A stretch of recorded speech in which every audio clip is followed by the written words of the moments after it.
It often seems that many stories try to get away from the good versus evil dynamic.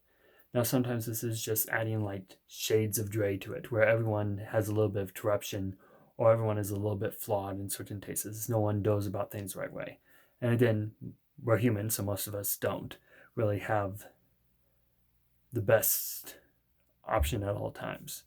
But there is also a slightly more tragic angle story some take, and that is the good versus good, where two people actually have good intentions, but yet either because of their perspective, where one sees something the other doesn't, or even just their approaches on what should be taken, what shouldn't, they come into opposition to each other, and that drives the force of the plot, where they both almost want the same thing, but yet because of temptation or stubbornness, they won't work together to get that thing. And the reason this is so interesting is because while stories may be trending that way, real life, it seems we almost want that black and white nature. We want those clear divides between people. We almost thrive in tribalism at times. And one of the key ways you can see this play out is when someone starts talking about virtue. And then be very careful when someone is making virtue almost a whole personality when they're talking about how virtuous they are.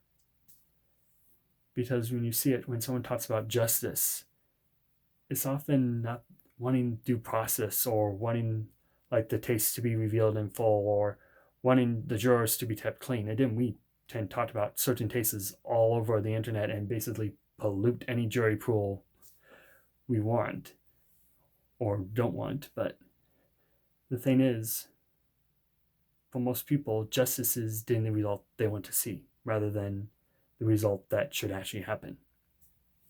And same thing with truth. It's not necessarily what's truth, what's the absolute truth that is undeniable, what is the truth of this case. It's what actually affirms what I believe at times for people. The truth is what affirms them or what they believe because, again, they see things as them being right. And then we can even go into love, where a lot of people will talk about how they're so loving and so forth, but then the moment you disagree with them, you're the enemy.